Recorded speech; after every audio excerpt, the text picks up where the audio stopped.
ഇന്നൊരു യാത്രാവിവരണമാണ്. വേറെ എങ്ങോട്ടുമല്ല, വണ്ടിയുടെ ബാറ്ററി ഒന്ന് പൊട്ടിപ്പോയി. അതപ്പം മാറ്റാൻ വേണ്ടി പോകണം. പിന്നെ ബാങ്കിലൊന്ന് പോകണം. അവിടെ നിന്ന് നേരെ ശിവാജി നഗർ. അതാണ് ഞങ്ങളുടെ പ്ലാന്. രാവിലെ ഇറങ്ങിയപ്പോഴേ ചെറിയ മഴക്കോളൊക്കെ ഉണ്ടായിരുന്നു. എന്നാലും കുഴപ്പമില്ല, നമുക്ക് എവിടെയെങ്കിലും കയറി നിൽക്കാം എന്നൊക്കെ പറഞ്ഞ് ഞങ്ങൾ വീട്ടിൽ നിന്ന് ഇറങ്ങി. നമ്മൾ പോകുന്നത് ചിക്ബിദ്രക്കല്ലു എന്നാണ് കേട്ടോ. ഞങ്ങൾ അവിടെ താമസിക്കുന്നത്. അവിടെ നമുക്ക് ഇപ്പോൾ ആദ്യം പോകേണ്ടത് ജാലകളിയിൽ ഫെഡറൽ ബാങ്കിലോട്ടാണ്. അവിടെ നിന്ന് വീട്ടിൽ നിന്ന് ഇറങ്ങിയപ്പോൾ ചെറിയ ബ്ലോക്കൊക്കെ ഉണ്ടായിരുന്നു. ഒരു ബ്ലോക്ക് പോലും ഞങ്ങൾ മിസ്സാക്കിയിട്ടില്ല. എല്ലായിടത്തും ചെന്ന് പെട്ടിട്ടുണ്ട്. ഇത് ദാസരകള്ളിയിൽ നിന്ന് അടുത്ത സ്റ്റോപ്പാണ് ജാലകളി. ജാലകളിയിൽ നിന്ന് ഇച്ചിരി കൂടി കുറച്ച് ദൂരമുണ്ട് ബാങ്കിലോട്ട്. ബാങ്കിൽ കയറി ക്രെഡിറ്റ് കാർഡിൻ്റെ കാര്യങ്ങളെല്ലാം റെഡിയാക്കി അവിടെ നിന്ന് നേരെ ഞങ്ങൾ സമയം കളയാതെ ലൊക്കേഷനൊക്കെ ഇട്ട് ലാൽബാഗിലോട്ട് പോകാൻ വേണ്ടി ഇറങ്ങി. അപ്പോഴോ ഗുരുകണ്ഠപ്പാളയാണ് ഈ കാണുന്നത്. അവിടെ നല്ല ബ്ലോക്കായിരുന്നു. ഏതായാലും ടൂ വീലർ ആയത് കൊണ്ട് ആ ബ്ലോക്കിൻ്റെ ഇടയിൽ കൂടിയൊക്കെ കയറി ഞങ്ങൾ രക്ഷപ്പെട്ടു. ഇങ്ങനെ പോയിക്കൊണ്ടിരിക്കുകയാണ്. വലിയ വണ്ടികളെല്ലാം അവിടെ തന്നെ കിടക്കുക. ഞാൻ ആദ്യം പറഞ്ഞില്ലേ നമ്മൾ വണ്ടിക്ക് ബാറ്ററി വാങ്ങിക്കാൻ വേണ്ടിയാണ് പോകുന്നതെന്ന്. ഞങ്ങൾക്കൊരു സുമോ ഉണ്ടായിരുന്നു. അപ്പോൾ കഴിഞ്ഞ് ഒരു ദിവസം അത് ആക്സിഡൻ്റായി. ആക്സിഡൻ്റായപ്പോൾ ബാറ്ററിക്ക് എന്തോ പറ്റിയെന്നാണ് പറഞ്ഞ്. കാര്യമായിട്ട് എന്തോ പറ്റിയെന്ന് എനിക്കറിയത്തില്ല. ഏട്ടൻ പറഞ്ഞു അത് മാറിയിട്ട് നമുക്ക് വേറെ ഒരെണ്ണം വാങ്ങിക്കാമെന്ന് പറഞ്ഞ് ഓൺലൈനിൽ തപ്പി കണ്ടുപിടിച്ചത് ആ ലാൽബാഗിലൊരു കട. അപ്പോൾ അവിടെ പോയി വാങ്ങിക്കാമെന്ന് പറഞ്ഞ് ഞങ്ങൾ ഇറങ്ങിയതാണ്.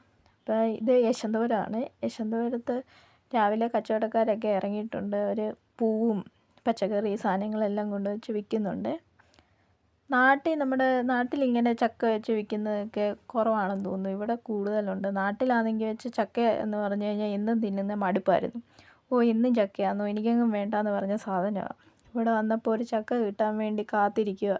അത് നമ്മൾ പൈസ കൊടുത്ത് വേണ്ടേ വാങ്ങിക്കാൻ. നമുക്കവിടെ അതിൻ്റെ ആവശ്യമില്ലായിരുന്നല്ലോ നാട്ടിൽ. ഇപ്പോഴാണ് അതിൻ്റെ വിലയൊക്കെ അറിയുന്നത്. ഇതേണ്ടോ, ആ പോകുന്ന വണ്ടിക്കാരന് നമ്പർ പ്ലേറ്റും ഇല്ല, ഒന്നുമില്ല. ഇത് ലുലുമാൾ, രാജാജി നഗറാണ് ലുലുമാളുള്ളത്. ഞാൻ ഇതുവരെ പോയിട്ടില്ല, പോകണമെന്നൊക്കെ പറഞ്ഞിരിക്കുന്നു. ഏട്ടൻ പിന്നെ കഴിഞ്ഞ മുന്നത്തെ തവണത്തെ മാവേലിയായിട്ട് ഏട്ടനായിരുന്നു. അപ്പോൾ ലുലുമാളിലൊക്കെ പോയായിരുന്നു. ഞങ്ങൾ പിള്ളേരെയും കൊണ്ട്, പിള്ളേർ ഇച്ചിരി കൂടിയൊക്കെ ആകട്ടെ എന്ന് വിചാരിച്ചാൽ പോകാതിരിക്കുന്നത്. രണ്ടുപേരും സാധനങ്ങളൊക്കെ കണ്ടു കഴിഞ്ഞാൽ അവിടെ നിന്ന് മാറത്തില്ല. പിന്നെ ഞങ്ങൾ ലാൽബാഗിൽ പോയി സാധനങ്ങളൊക്കെ വാങ്ങിച്ചു, ബാറ്ററിയൊക്കെ വാങ്ങിച്ചു. ശേഷം ശിവാജി നഗറോട്ട് വന്നാണ്. എൻ്റെ കല്യാണ സാരിയൊക്കെ ശിവാജി നഗറിൽ നിന്നായിരുന്നു വാങ്ങിച്ചത്.